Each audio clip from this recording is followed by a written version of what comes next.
one of the other big things about the incoming Trump administration, of course, is what they're going to do with the Ukraine war and the Russia with that as well.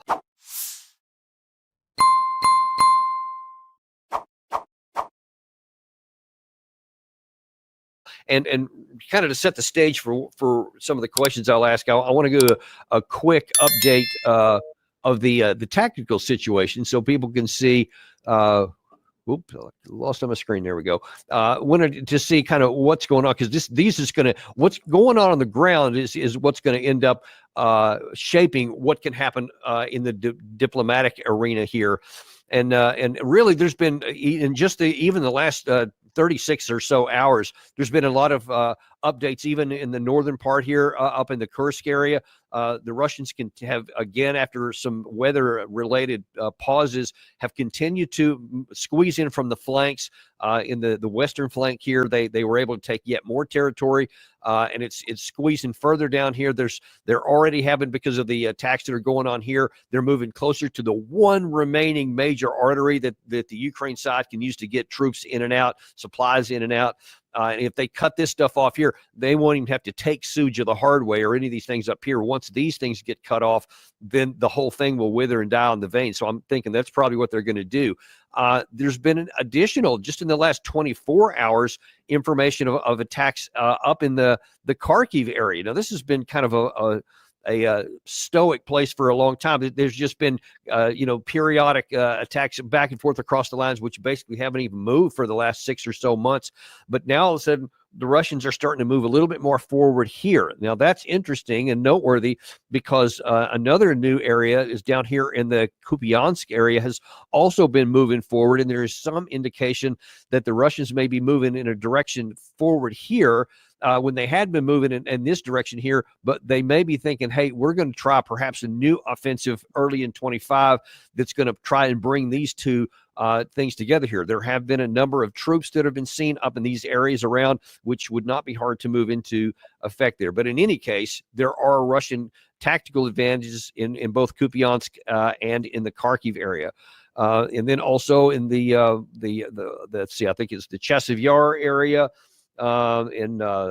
But most especially in the Pokrovsk area. I want to zero in on that one here, because that's kind of the one of the next main one here. And there is, after a bit of a pause that they had in this direction here, they have increased significantly back up in the I guess the left flank area there. So it looks like that Russia's not going to try and just take this head on, but to try and cut off the lines of communication here. They've already cut this one off here on the right flank.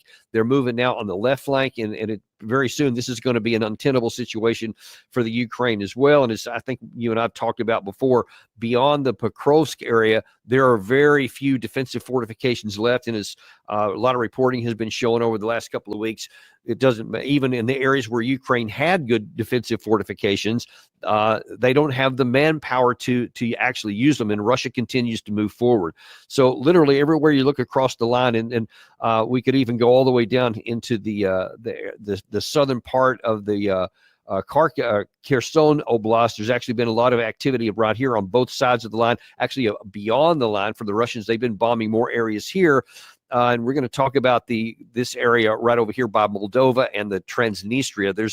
That's going to potentially come into play here in a second. But first of all, let me run back to where we were.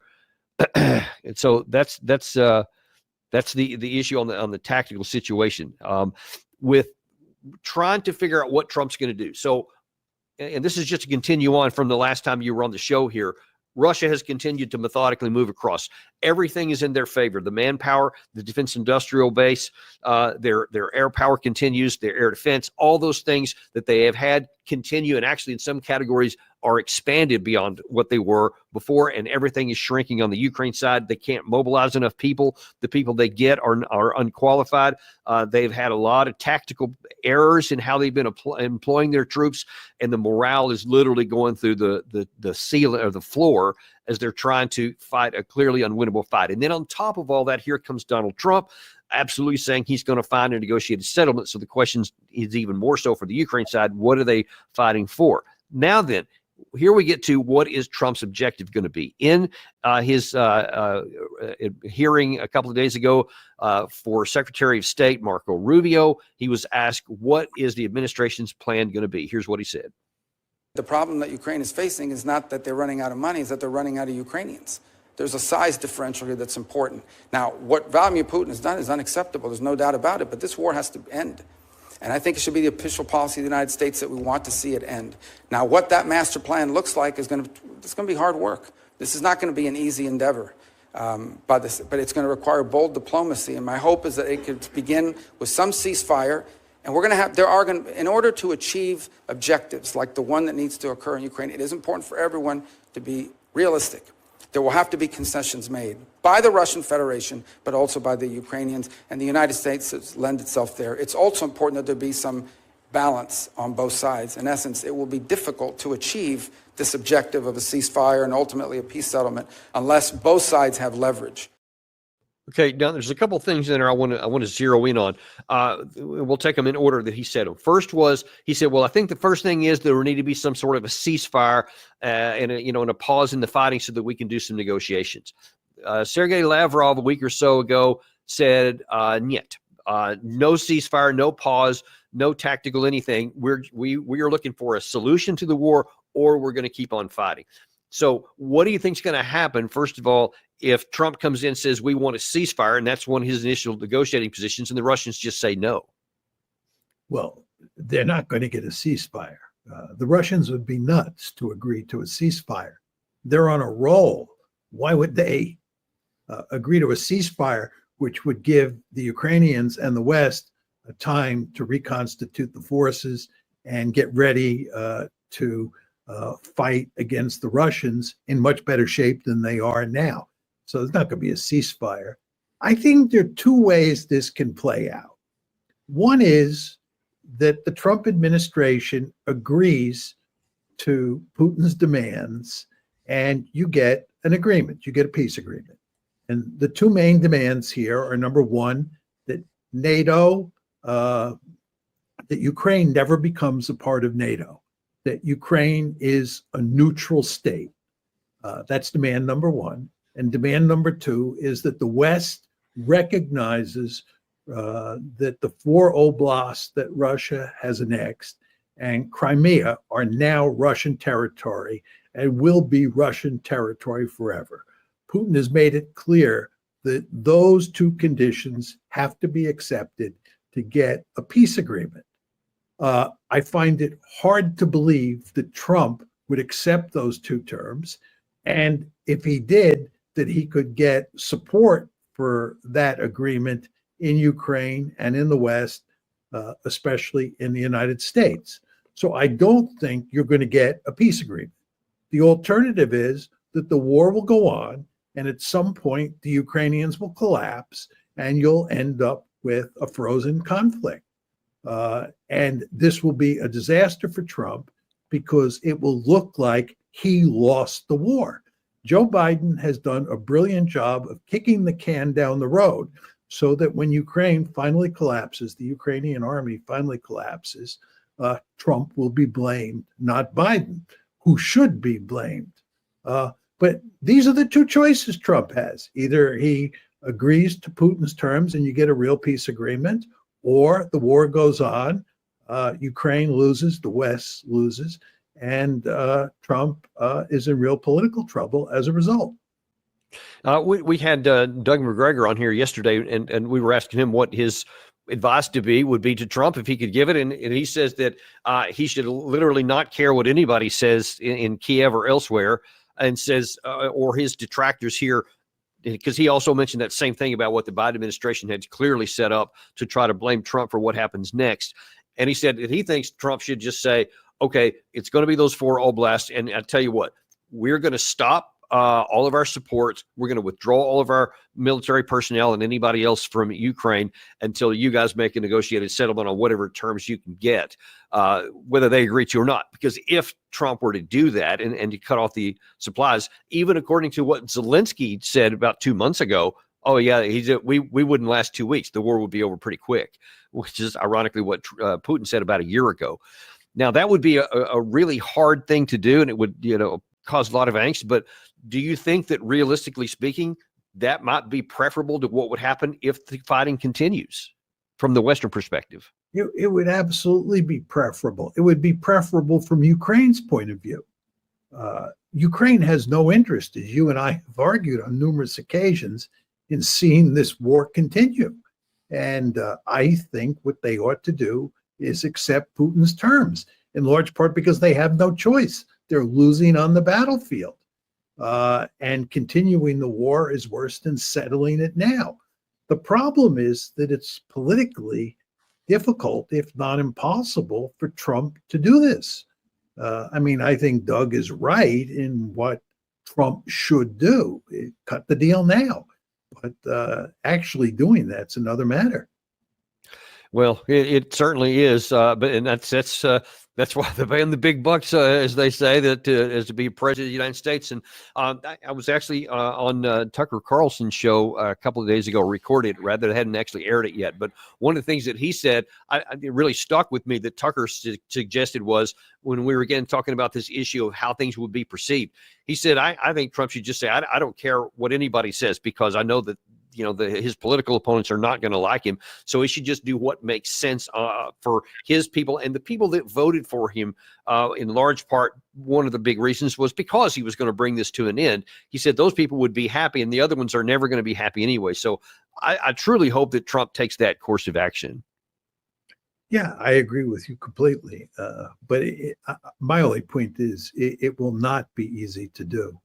I think it would be enormously difficult. But to your point about what happens if he doesn't, if he's not willing to do the hard leadership stuff and take the heat that for sure will come from a number of different quarters, not the least of which would be from some European capitals. I think you can probably add a few into there as well. But also, if he doesn't, forget about the heat that he could get externally. What may happen on the ground could be problematic. There was a little remarked upon in the West comment out of basically kind of a quasi-national security advisor for Putin, one of his senior aides. He's on the National Security Council. I think he's roughly equivalent to Jake Sullivan. He came out and said that as far as Russia is concerned here, there will be no deal done until all the tasks of what they call the special military operation are accomplished. And one of the things, he said a couple of things that were really noteworthy to me. He said, we are particularly concerned that the violent coercion of the neo-Nazi ideology, along with the ardent Russophobia, are destroying Ukraine's once prosperous cities, including Kharkiv, Odessa, Nikolaev, and Dnipropetrovsk. We call it Dnipro in the West here. It is not excluded that in the coming year, Ukraine will cease to exist at all. Now, that the selection of those cities is noteworthy. I'm going to go back to the map here again, because I want to point out where those cities are, and also in light of something else that's happening here of late, and that is to do with Moldova. Now, he specifically pointed out Kharkiv, which is up here in the north, Dnipro, which is here, Mykolaiv, which is down here, and then Odessa, which is down here. You see all these are in this arc right here, which, by the way, this is the Dnieper River, which is coming down through here. And a lot of people have been concerned, actually from before this war, that eventually Russia would push all the way to the Dnieper River. Now, these are all well behind the lines here. And when he says that Ukraine could cease to exist as a state, that implies, and certainly there's been other information both from Sergei Lavrov as well as Putin in recent comments, that if they don't agree to what we call the 14 June line, which is what Putin said in June 14th of last year, where all the 4 oblasts will have to come back to their control. And these gray areas that we're showing here are areas Ukraine controls that would have to be surrendered to the Russian side, or they say they won't reach an agreement. Now, there is a lot of evidence, in my view, and this is what I'd like to ask you, that Putin almost put these lines out there because, on the one hand, they seem kind of reasonable, but also it would be incredibly difficult politically for Trump to agree to that, to just hand over territory that they haven't lost. But that Putin actually hopes that's the case, because he'll just, even if it takes another 6 months, 9 months, 12 months, they will eventually continue until they capture all of this territory. And these Kharkiv and Odessa especially are, by many Russian viewpoint, are Russian cities, and that's something that they actually want. How do you see that playing out, and what do you make of his comments?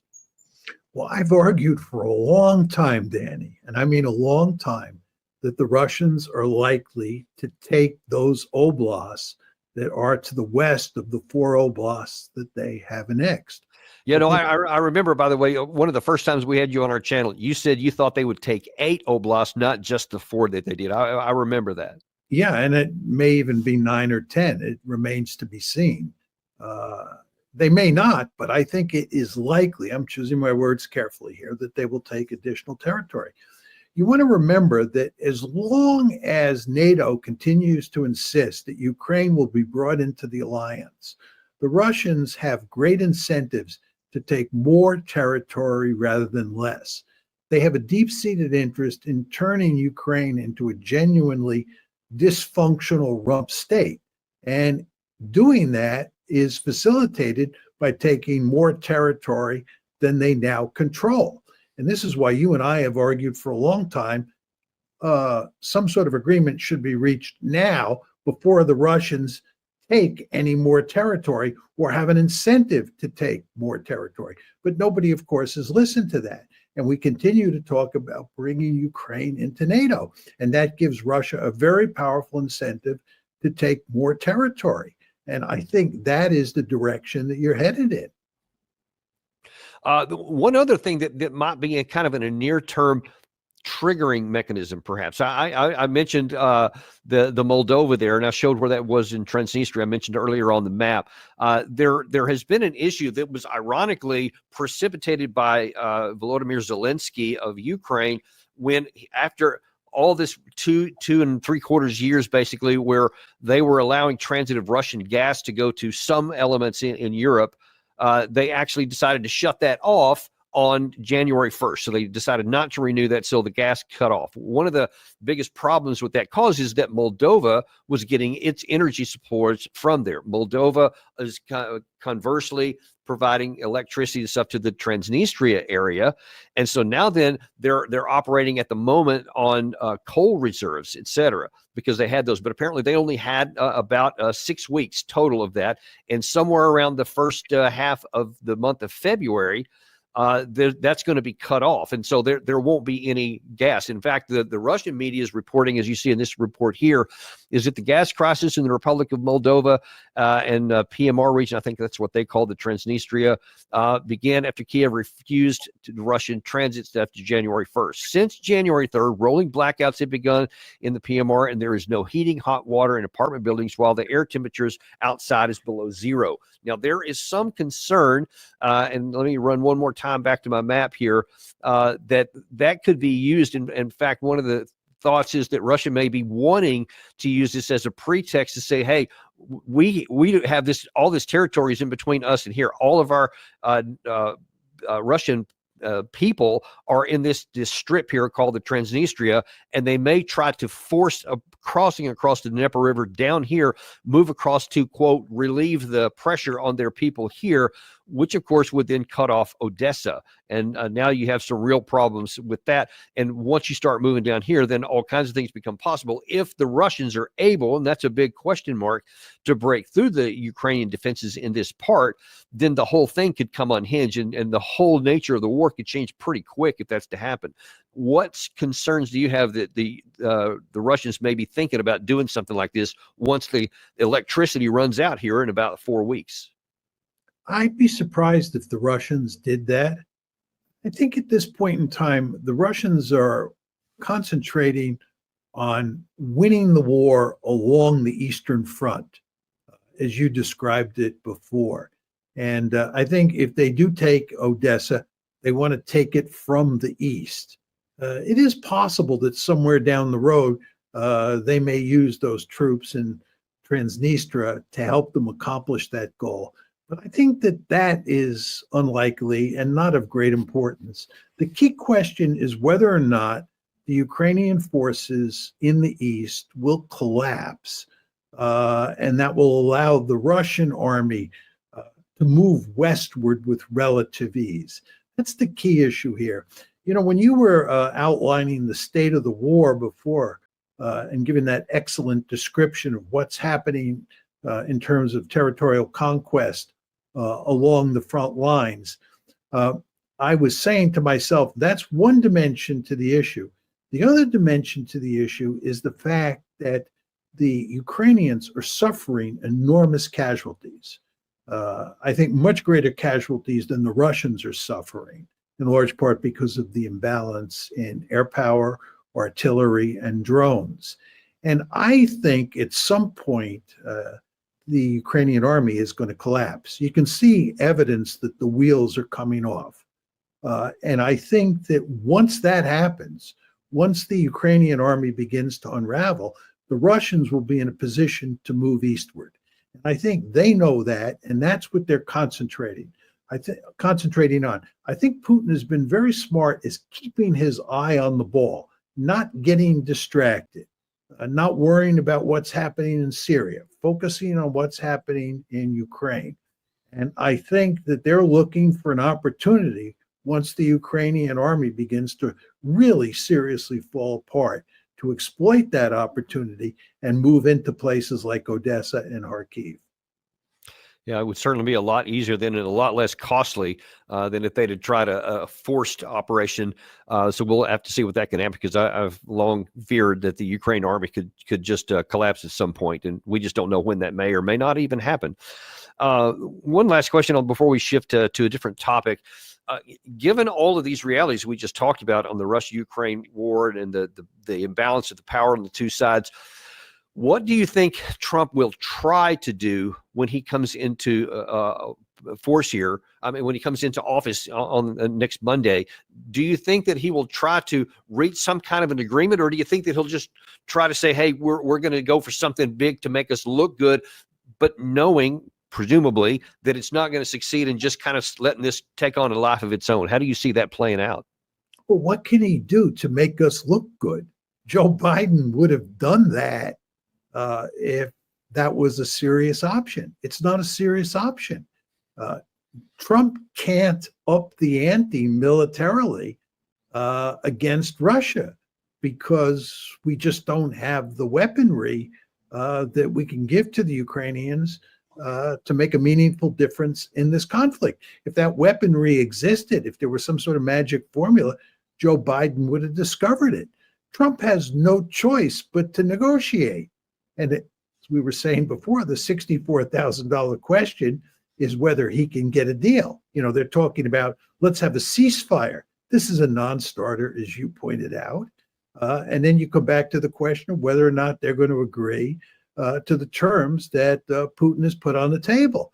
And maybe they will, but I think it's unlikely that they will. And that means that the war will go on. All of this is a way of saying Trump is screwed. It's very... Okay, well, that's one way. That's a simple way to put it. But so how do you see, how could this play out? Because you have Kellogg, General Kellogg has been designated as Trump's emissary for the Russia-Ukraine war, and he said on Fox News a week or so ago, he wants Trump is going to come in and negotiate an equitable outcome. You saw Secretary of State designate Rubio there say yes, and we want something where there's leverage on both sides, and both sides have to give.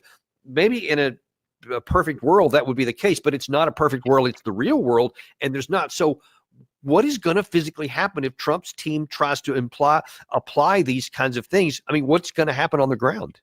Well, the Trump team, when you listen to them talk, as you just described it, and you saw this with Rubio with his constant use of the term balance, believes that, we have leverage, the Russians have leverage, therefore there's bargaining space, we're going to work out a deal and live happily ever after. I'm sorry, this is not the reality that we're facing. The fact is the Russians hold almost all the cards.